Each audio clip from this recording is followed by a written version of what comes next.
पास नहीं आना मेरे।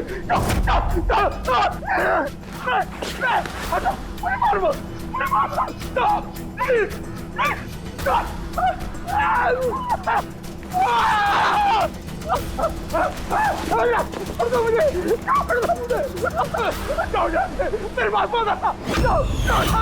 मुझे मत मारो, छोड़ दो प्लीज, मुझे मत मुझे मत मारो, मुझे छोड़ दो प्लीज, छोड़ दो मुझे,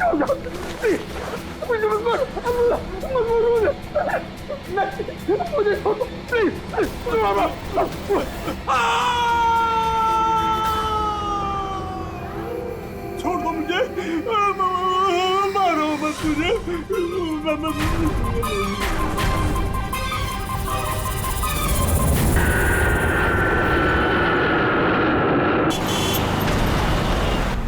थोड़ा जल्दी चलाओ।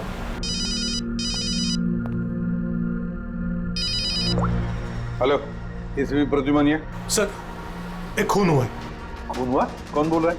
शहर के मशहूर बिजनेसमैन जयंतीलाल जी का खून। जयंतीलाल जी का खून हुआ है?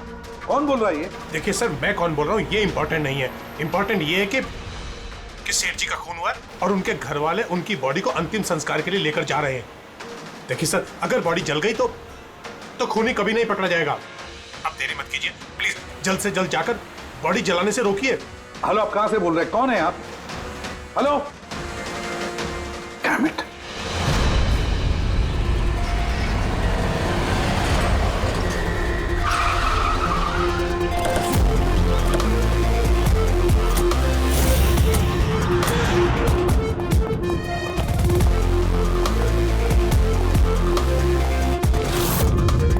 अरे कौन है आप लोग? ऐसे कैसे घर में अंदर आ रहे हैं? हम लोग सीआईडी से हैं। घर के सारे लोग कहाँ हैं? सर वो लोग तो साहब की बॉडी लेकर शमशान घाट गए हैं। शमशान घाट गए?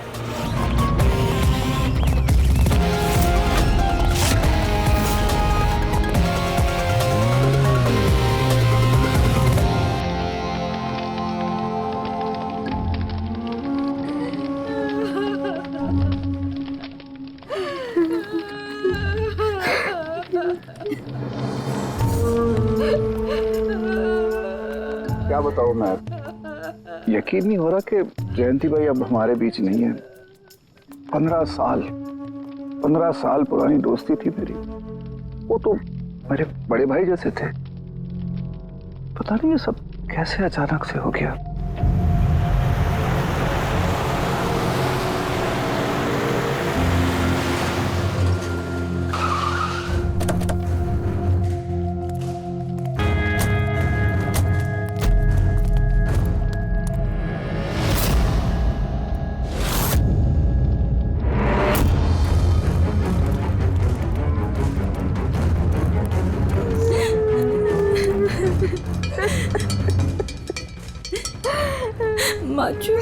एक्सक्यूज मी,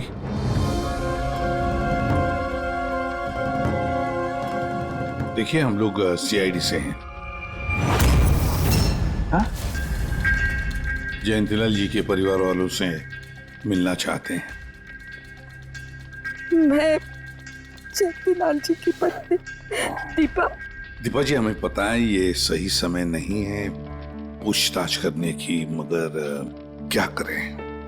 वो जयंतीलाल जी की मौत के बारे में हमें कुछ पूछताछ करनी है। पूछिए, क्या पूछना चाहते हैं आप लोग? आप सुशील जयंती, उनका बड़ा बेटा। सुशील जी, हमें खबर मिली है कि आपके पिता की मौत एक नेचुरल डेथ नहीं थी, उनकी हत्या हुई है। क्या? ये कैसे हो सकता है? हम डॉक्टर सूरज, मैं जयंतीलाल का फैमिली डॉक्टर हूँ। मैंने ही कल रात उनको चेक करके उन्हें डेथ सर्टिफिकेट दिया था। He died a natural death. ये सही कह रहे हैं। जयंती भाई की मौत सभी घर वालों के सामने ही तो हुई थी, और इतने सालों से मेरा इस परिवार से रिश्ता है। वो लोग झूठ क्यों बोलेंगे? तो आप लोगों ने इतनी जल्दी में बॉडी क्यों जला दी? तो क्या ये भी गुनाह है? इतने महीनों से पिताजी बीमार थे, कितने इलाज किए, कितनी कोशिशें की, नहीं बचे वो। देखिए, हमें इंफॉर्मेशन मिली है कि जयंतीलाल जी की हत्या हुई है। क्या? हमने आपके पड़ोसी से भी पूछा, उन लोगों ने भी कल रात जयंतीलाल जी के चिल्लाने की आवाज़ सुनी थी। देखिए, पड़ोसियों ने जो कहा वो सही है, लेकिन उनको या आप लोगों को सही बात नहीं पता है। और वो सही बात क्या है? पिछले 3 महीने से डैडी की दिमागी हालत भी ठीक नहीं थी। वो ना सिर्फ लोगों को और बातों को भूलने लगे थे, बल्कि उनको हेल्यूसिनेशन यानी भ्रम हो गया था। गलत सही, सच झूठ का फर्क उनको समझ में नहीं आ रहा था। दौरे पड़ने लगे थे उनको लगने लगा था जैसे उनको कोई मारने वाला है। कल रात भी उनको ऐसा ही दौरा पड़ा था।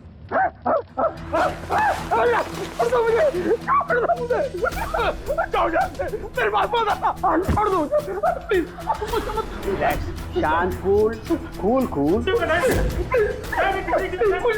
इंजेक्शन गई। Fast, come fast. डैडी, शांत, रिलैक्स।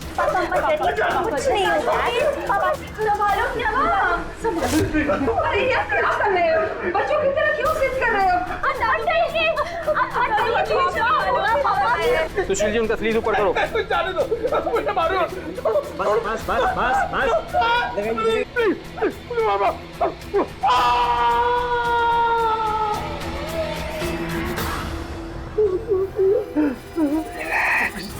और इस बार अटैक इतना बड़ा था कि मुझे उन्हें बेहोशी का इंजेक्शन देना पड़ा और 2 घंटे बाद उनकी मौत हो गई। मैं आपको सारी डिटेल्स दे सकता हूँ, उनकी मेडिकल रिपोर्ट्स, मेडिकल हिस्ट्री, दवाइयाँ, सब कुछ दे सकता हूँ मैं आपको। हो गई तसल्ली आपको? अब हम अपना काम कर लें। इतनी जल्दी भी क्या है हेमंत? जरा सच तो सामने आ जाए।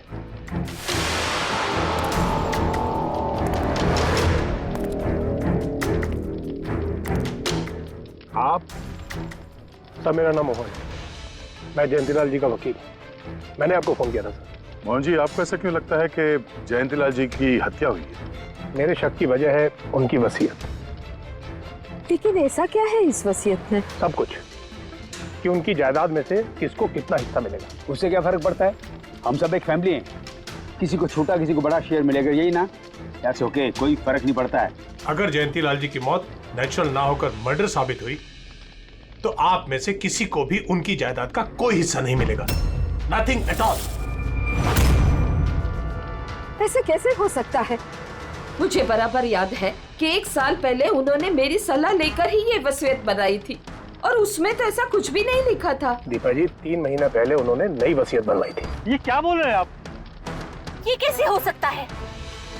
ये सब कुछ बकवास है। अरे पिताजी आपको कब मिले? आप तो 3 महीने से हमारे घर पे आए नहीं, और पिताजी भी 3 महीने से घर के बाहर निकले ही नहीं। तो फिर? हेमंत, वो खुद मेरे ऑफिस में आए थे 3 महीना पहले।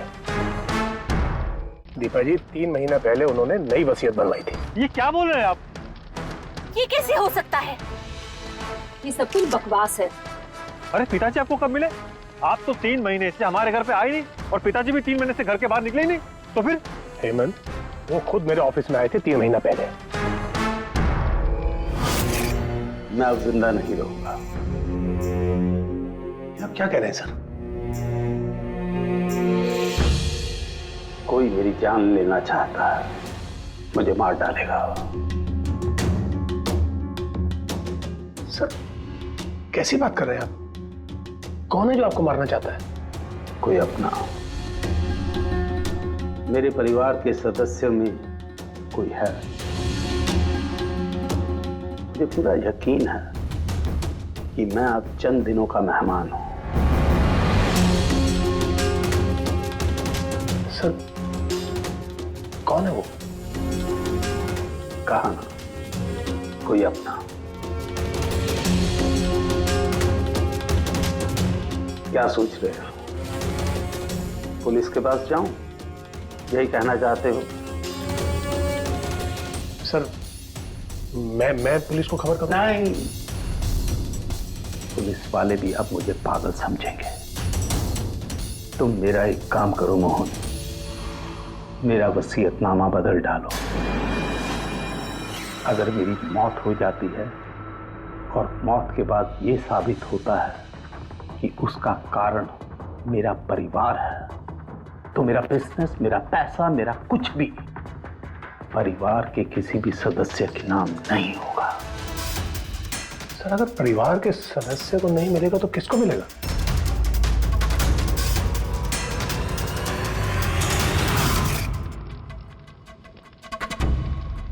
हमें नहीं तो किसे मोहन? जायदाद किसको मिलेगी? सर सीआईडी को।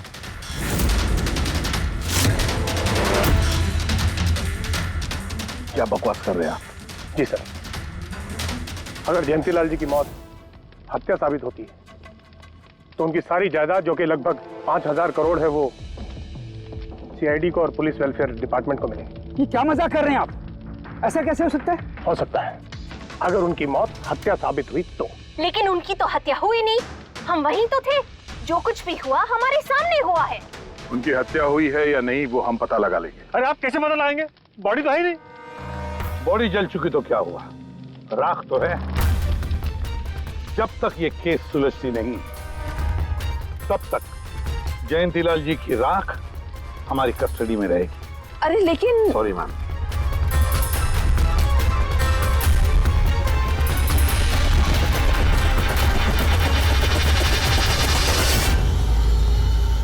मोहन जी, सर जरा बताइए, क्या जयंतीलाल जी ने खुद आपसे कहा था कि उनके परिवार वालों में से कोई है जो उनकी जान लेना चाहता है? जी सर।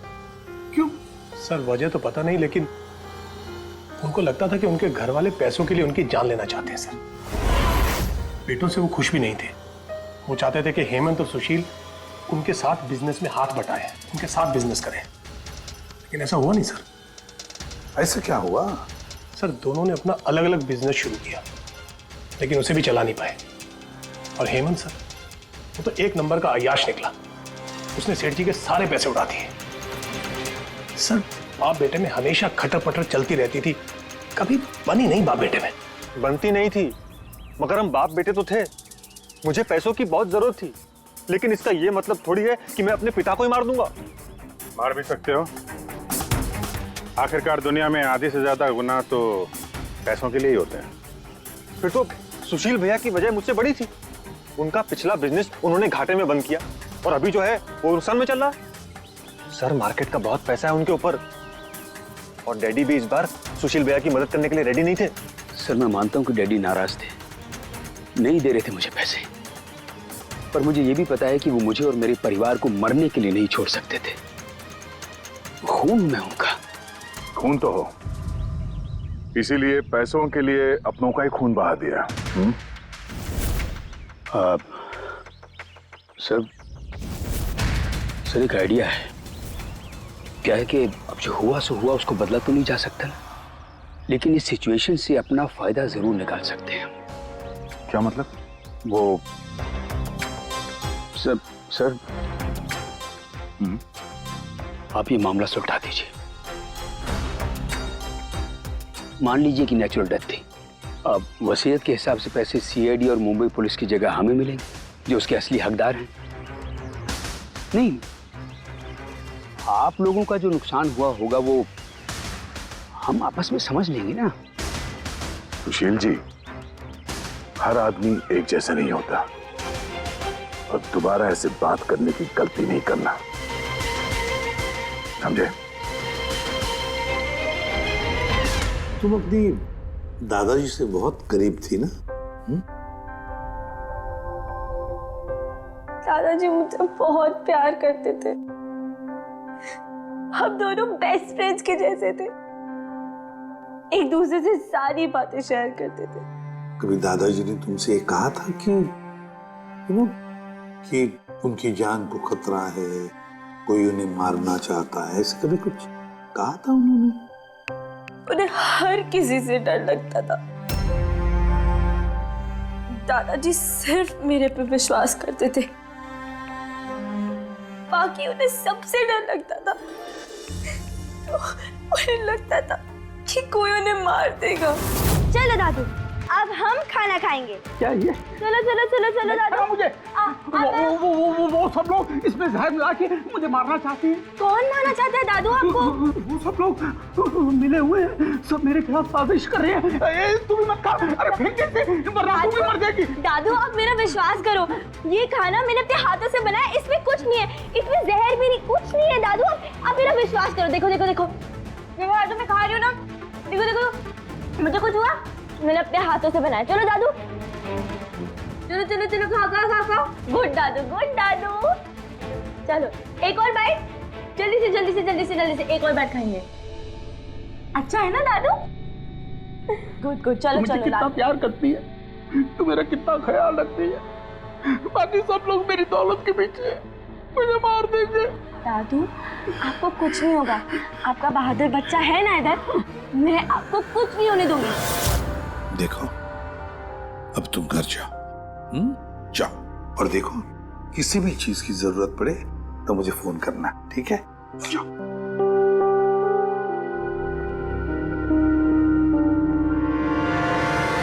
हाँ सारुके, बता क्या निकला राख में से?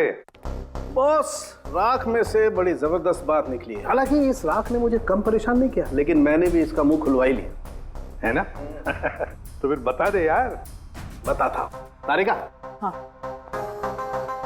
सर, हमने इस राख का स्पेक्ट्रोस्कोपी टेस्ट किया, फिर रिपोर्ट से बात साबित हो गई है बॉस कि जयंतीलाल की मौत नेचुरल नहीं है, जयंतीलाल को मारा ही गया। क्या कहा तुमने?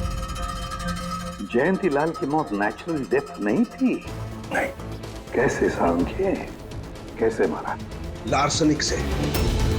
लार्सनिक? जयंतीलाल की राख में हमें लार्सनिक मिला है बॉस। राख में से लार्सनिक? सर कुछ केमिकल्स और हेवी मेटल्स, धातु ऐसे होते हैं जो जलने पर भी नहीं खत्म होते। लार्सेनिक उनमें से एक है, इसलिए लाश के पूरी तरह जल जाने के बावजूद उसमें मौजूद लार्सेनिक जलाने और राख में ऐसे ही रहा। लेकिन एक बात समझ में नहीं आ रही है सारुके, कि अगर जयंतीलाल की मौत लार्सनिक की वजह से हुई है तो फिर उसके फैमिली डॉक्टर सूरज को ये पता कैसे नहीं चला? पता कैसे नहीं चला? उसने नेचुरल डेथ का सर्टिफिकेट इश्यू किया ही कैसे और क्यों?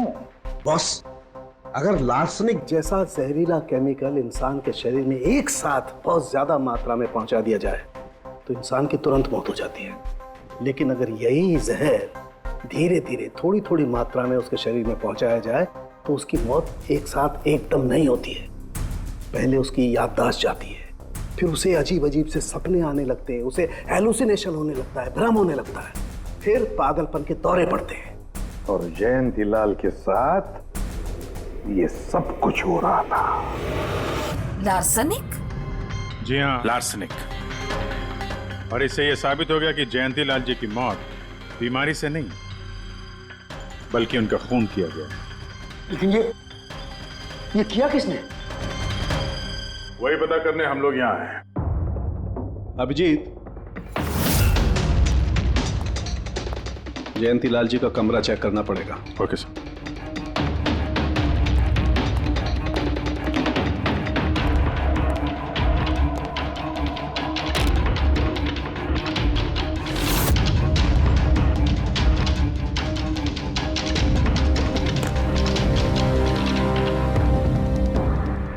हम पे शक कर रहे हैं? आपने ऐसे सोच भी कैसे लिया कि हम लोगों में से कोई ऐसी घिनौनी हरकत कर सकता है? ऐसा कुछ नहीं है माँ, ये सब इनकी चाल है। डैडी की प्रॉपर्टी इन्हें मिल जाए इसके लिए मनगढ़ंत कहानी बना रहे हैं ये लोग। बकवास मत करिए सुशील जी, दोबारा ऐसा बोला ना अंदर डाल दूंगा।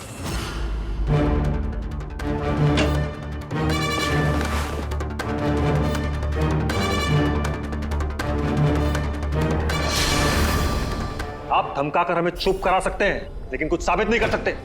एग्जैक्टली। आप लोग ये सब कुछ इन 5000 करोड़ के लालच में कर रहे हैं ना? बोल चुके आप लोग, अब बस सीआईडी को अपना काम करने दीजिए। क्या मजाक नहीं चल रहा है? एक आदमी का खून हुआ है, खून। तो आप सबकी भलाई इसी में है कि हमारे साथ कोऑपरेट करें। अच्छा, अब सीआईडी धमकाने भी लगी है। ये धमकी नहीं है, ये आशी आशीष आशी बेटा, आशी क्या हो गया? आशी बेटा, आशी बेटा उठो। आशी आंखें खोलो, क्या हो गया तुम्हें? आशी आशी बेटा क्या हो गया? अरे जरा देखो इसे भी क्या हो गया मेरी बच्ची को। आशी क्या हुआ? आंखें खोलो, हो गया? आशी बेटा, आशी बेटा, आशी। आशी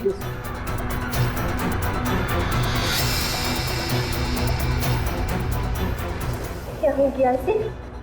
आशी इसे हॉस्पिटल ले जाना पड़ेगा फौरन। हाँ पंकज, क्या?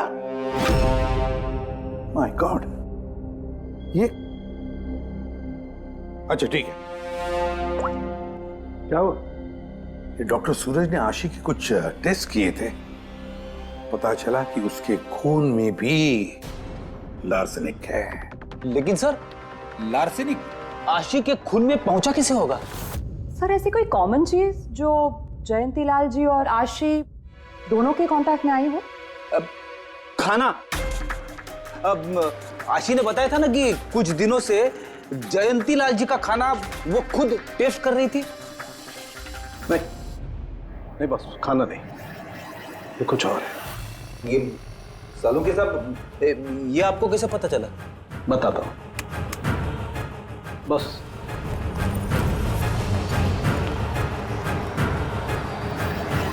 ये है वो बाल जो हमें जयंतीलाल के हेयर ब्रश में से मिला है। अब लार्सेनिक तो अधिकतर नाखूनों में और बालों में ही जमा होता है। तो जब हमने इस बाल के छोटे छोटे टुकड़े करके एनालिसिस किया तो रिजल्ट आया ये। और सर हमने इन टुकड़ों का एटॉमिक अब्जॉर्प्शन टेस्ट किया तो पता चला कि दूसरे केमिकल्स के साथ साथ इसमें लार्सेनिक भी है। अब क्योंकि बाल धीरे धीरे बढ़ते हैं इसलिए हमने इस रिजल्ट को कैलेंडर के साथ टैली किया। बॉस, तब हमें पता चला कि जयंतीलाल को ये लार्सेनिक 8 से 10 दिन के गैप में दिया जा रहा। और 8-10 दिन के गैप में? इसका मतलब जो भी है, जयंतीलाल को हर 8-10 दिन के इंटरवल पर लार्सेनिक दे रहा था, धीरे धीरे मार रहा था। और इसकी शुरुआत हुई बॉस 3 महीने पहले। 3 महीने पहले? सर हाँ, फिर तो खूनी जयंतीलाल जी के घर वालों में से कोई नहीं होगा। परिवार वाले 8-10 दिन तक इंतजार क्यों करेंगे? एक ही बार में मार देंगे। फ्रेडी, परिवार वाला भी तो जयंतीलाल को धीरे धीरे मार सकता है ताकि किसी को उस पर शक ना हो। सर पिछले 3 महीने से कुछ मसाज करने वाले आ रहे थे, मैंने बताया तो था आपको। हाँ, चेक कर चुके हैं हम उनको। उनके अलावा और कोई आता था क्या? कोई एक हो तो बताओ। उनके दोस्त, पुराने बिजनेस पार्टनर और ऑफिस के स्टाफ वगैरह बहुत सारे लोग आते रहते थे घर पे। जी, डैडी बहुत सोशल थे, लोगों से मिलना जुलना, पार्टीज में जाना उनको बहुत अच्छा लगता था। इसीलिए जब उन्होंने बाहर जाना बंद कर दिया तो लोग उनसे मिलने घर पर आने लगे। लेकिन इन लोगों को हम अच्छी तरह से जानते हैं सर, इनमें से कोई ऐसा नहीं कर सकता है। भाभी देखिए ना, ये कैसा निशान लगा है। 4 बार धोया, 4 बार छुटाया, फिर भी नहीं हट रहा। अरे ठीक से धो ले, साफ हो जाएगा। अरे भाभी कितनी बार रगड़ा, नहीं जा रहा। और जाएगा भी नहीं, क्योंकि ये दाग खून का है। खून? जी हाँ। सुनिए, आपके कुर्ते पे ये खून का दाग कहाँ से आया? आपको कहीं चोट लगी है क्या? क्या हुआ आपको? मुझे नहीं पता। अरे मुझे मेरे कुर्ते पर कहाँ से आया? मैं खुद हैरान हुआ था कल जब मैंने इसे देखा। तो कल लगी आपको ये चोट? नहीं, मुझे कोई चोट नहीं लगी। हाँ, जब मैं कल लोगों से मिल रहा था तब ये खून का दाग लगा मुझे।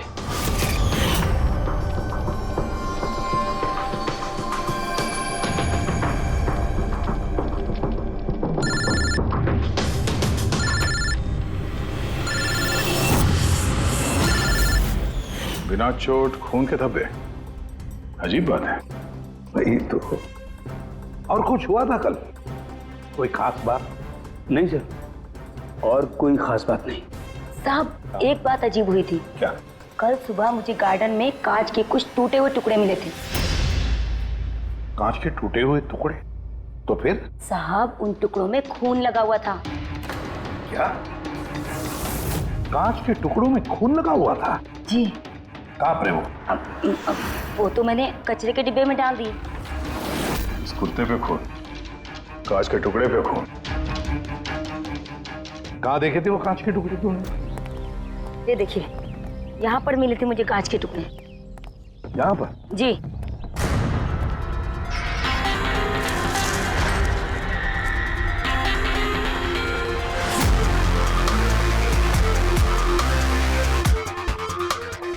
टूटा हुआ बल्ब है सर। बल्ब का टुकड़ा मिला क्या उसको? काम करो अभिजीत, इस घर में जितनी भी लाइटें हैं, लैंप्स हैं, सब चेक करो, देखो कोई बल्ब गायब है क्या।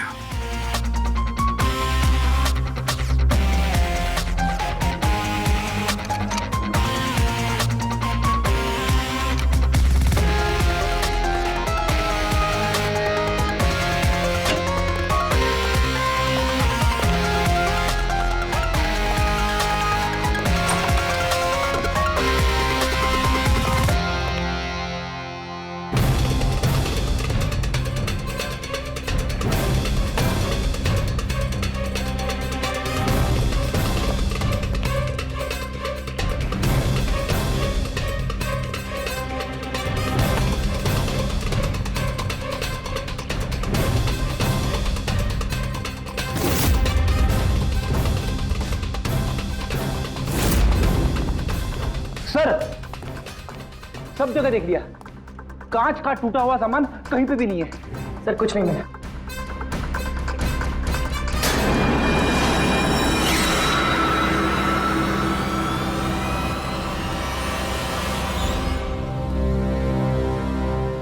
हाँ अभिजीत, ये सही, ये देखिए, यहाँ का बल्ब गायब है।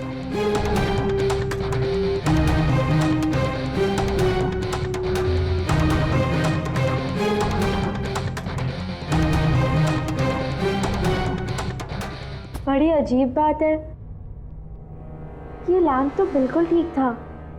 मैं और दादू इस लैम्प के नीचे काम भी किया करते थे, और जिस तरह दादू की मौत हुई तब भी ये लैम्प ठीक था, इसमें बल्ब था और ऑन था।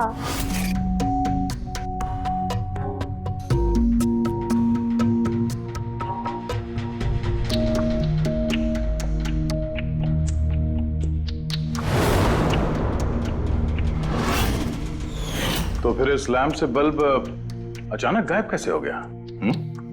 क्या कविता? नहीं साहब, मुझे कुछ नहीं मालूम ये बल्ब कैसे गायब हुआ, किसने निकाला, मैं कुछ नहीं जानती। लेकिन सर, ये बल्ब कोई गायब करेगा क्यों? सर, इस बल्ब का और इस लैंप का कुछ ना कुछ तो लेना देना है इस केस में।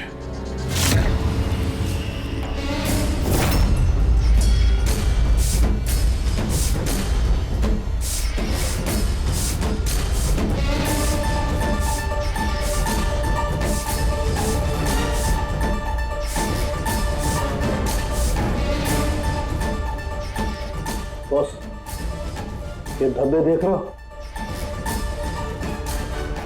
ये धब्बे लार्सनिक के हैं। लेकिन ये लार्सनिक के धब्बे पूरे लैंप पर कैसे?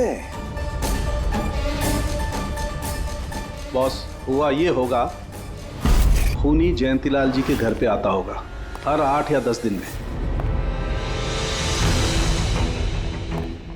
नमस्ते साहब। साहब ऊपर है अपने कमरे में।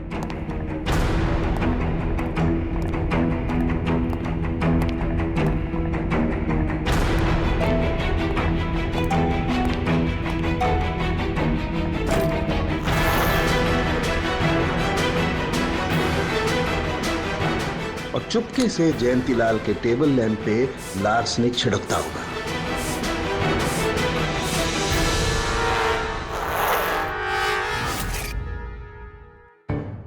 शायद जयंतीलाल जी हमेशा इस टेबल पर बैठ करके काम किया करते थे।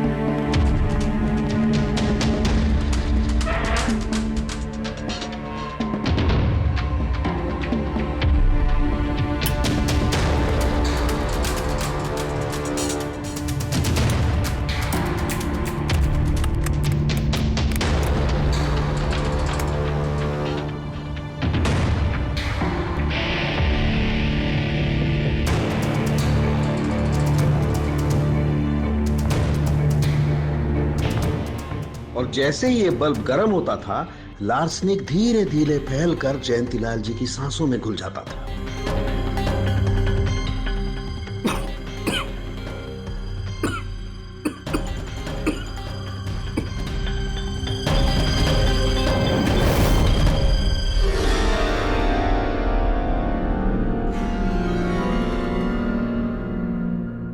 सालू के साथ आशी को लार्सेनिक का इतना असर क्यों नहीं हुआ?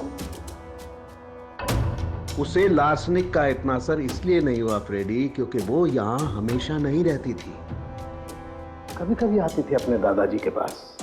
यार, ये जो भी कोई है, इस जयंतीलाल के और घर वालों के करीब का ही कोई है, इसलिए वो जयंतीलाल की मौत के वक्त यहां मौजूद था, और मौत होने के बाद में सबूत मिटाने के लिए उसने उस लैंप में से वो बल्ब निकालकर अपने जेब में रख दिया होगा, और फिर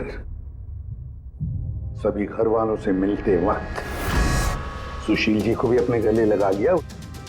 जैसे सुशील को उसने गले लगा लिया, उसके जेब में जो उसने बल्ब छुपा के रखा होगा वो फूट गया, जिसकी वजह से उसके कमर में जख्म भी हुई, और उस जख्म से जो लहू निकला, जो खून निकला, वो सुशील के कपड़ों पर आया। मतलब सर, खूनी घर वालों में से कोई होगा? नहीं फ्रेडी, घर वाला तो नहीं लगता, और घर वाला होता तो बस जेब में रख के थोड़ी ना घूमता। ये तो कोई ऐसा आदमी है जिसके पास वही एक मौका था सबूत मिटाने का, वो चंद मिनट। घर वाला तो कभी भी निकाल लेता। सर, उस दिन तो कितने लोग आए थे यहाँ, खूनी का पता कैसे चलेगा? सर, उस दिन मीडिया के लोग भी आए थे, कौन आया कौन गया ये सब रिकॉर्ड तो किया ही होगा उन लोगों ने। तो चलो देख लेते हैं किस किस ने सुशील जी को गले लगाया था।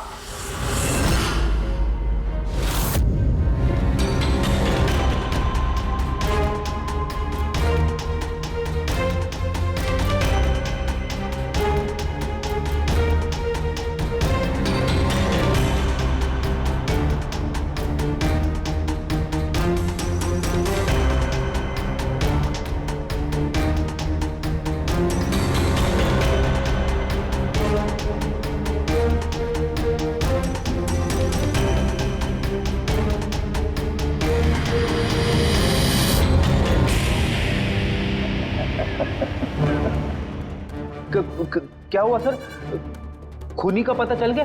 हाँ फ्रेडी, खूनी मिल गया। कौन है? फ्रेडी, इस आदमी की पूरी कुंडली निकालो, पता लगाओ पिछले 3 महीनों में ये कहां कहां गया था, किस किस से मिला था, क्या क्या किया है इसने, सब कुछ।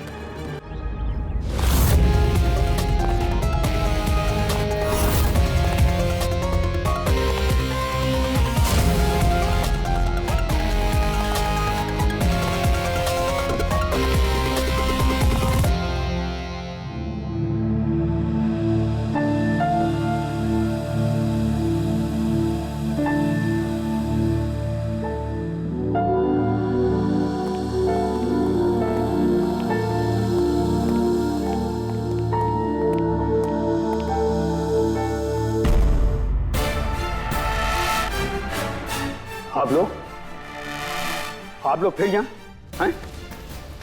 खूनी का तो पता चला नहीं होगा, कुछ छानबीन रहेगी होगी। नहीं सुशील जी, कोई छानबीन नहीं बची है, खूनी का पता चल गया है, और खूनी अभी इसी वक्त यहां हम सब के बीच मौजूद है। क्या? कौन है वो?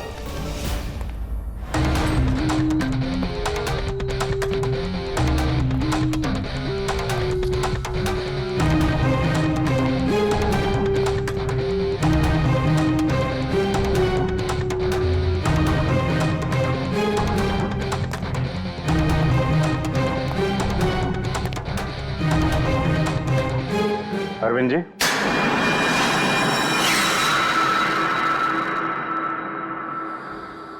जरा उठेंगे आप?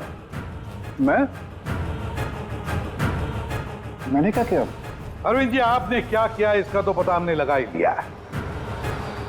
बस अब आपके कारनामे हम आप ही के मुंह से सुनना चाहते हैं। क्या बकवास है ये? आप मुझ पर इल्जाम लगा रहे हैं। आपको क्या लगता है कि मैंने जयंती को मारा? अभिजीत,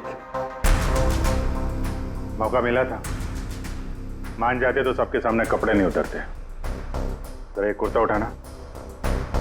क्यों? अरे उठाओ सर। क्यों?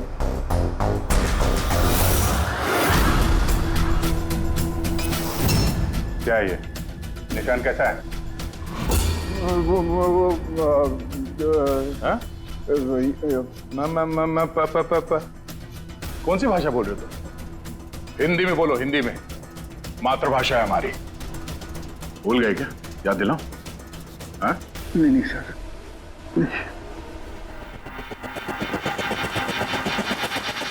बताता हूँ। नफरत करता था मैं जयंती से। 5 साल पहले हमने एक बिजनेस शुरू किया था। आज ये इतना बड़ा 5000 करोड़ का एम्पायर है ना, वो मेरे मेहनत की कमाई थी। मैंने अपनी जिंदगी की सारी जमा पूंजी इस बिजनेस पे लगाई थी, पर जयंती की नीयत में खोट थी। उसने मुझे धोखा दिया, मुझे मेरी ही कंपनी से निकाल दिया। तब मैंने सोचा कि जब मौका मिलेगा तो मैं इसका हिसाब चुकता करूंगा। और वो मौका तुम्हें मिला 3 महीने पहले एडवोकेट मोहन के ऑफिस में, जहां पर जयंतीलाल जी भी आए थे और तुमने चुपके से उन दोनों की बातें सुन ली थी। अगर मेरी मौत हो जाती है और मौत के बाद ये साबित होता है कि मेरी किसी ने हत्या की है, तो मेरा बिजनेस, मेरा पैसा, कुछ भी मेरे परिवार के किसी भी सदस्य को नहीं मिलेगा। सर, अगर परिवार के सदस्य को नहीं मिलेगा तो किसको मिलेगा? सीआईडी को, जो मेरा मर्डर इन्वेस्टिगेट करेगा। मुझे लगा अच्छा मौका है। जयंतीलाल को मारूंगा मैं और शक जाएगा उसके परिवार पर। और इसीलिए तुमने जयंतीलाल की तरफ दोस्ती का हाथ बढ़ाया, एक नया प्रपोजल लेकर। क्यों? मेरे दिमाग में एक आइडिया था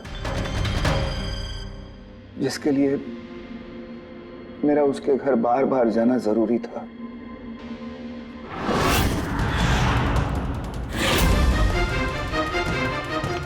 साहब ऊपर है अपने कमरे में।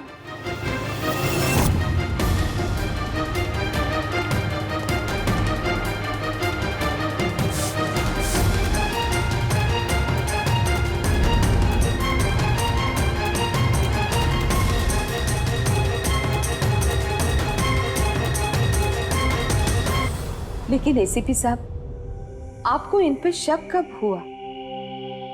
दीपा जी, जयंतीलाल जी की अंत्येष्टि के दिन जो मीडिया कवरेज हुआ था, जो मीडिया वालों ने वीडियो फुटेज लिया था, उसकी मदद से जयंतीलाल जी के अंत्येष्टि के दिन घर के बाहर जो इन्होंने कुर्ता पहना था, शमशान भूमि पर वो कुर्ता बदल दिया गया था, क्योंकि उस पर खून जो लगा हुआ था।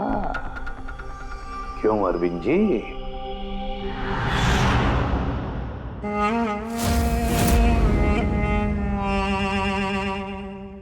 अरविंद जी, बदले की आग में तुमने जयंतीलाल का खून कर दिया। क्या मिला तुम्हें? कैसा सुख मिला?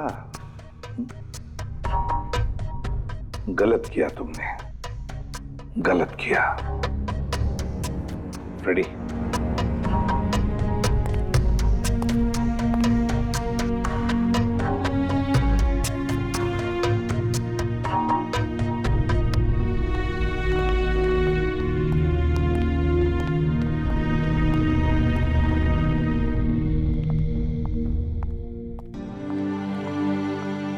Thank you sir, thank you very much, and we are sorry, हम लोगों ने आपको काफी बुरा भला कहा। मैं दरअसल हमें लगा कि पैसों के चक्कर में आप हम परिवार वालों को इस केस में कल्प्रिट बनाने की कोशिश कर रहे हैं। नहीं, कोई बात नहीं। एसीपी साहब, मैं मेरे पति की अंतिम इच्छा पूरी करना चाहती हूँ। सीआईडी और पुलिस वेलफेयर फंड में मैं डेफिनेटली डोनेट करूंगी। Thank you very much, thank you. Thank you so much sir कि आपने मेरे दादू को इंसाफ दिलाया। God bless you.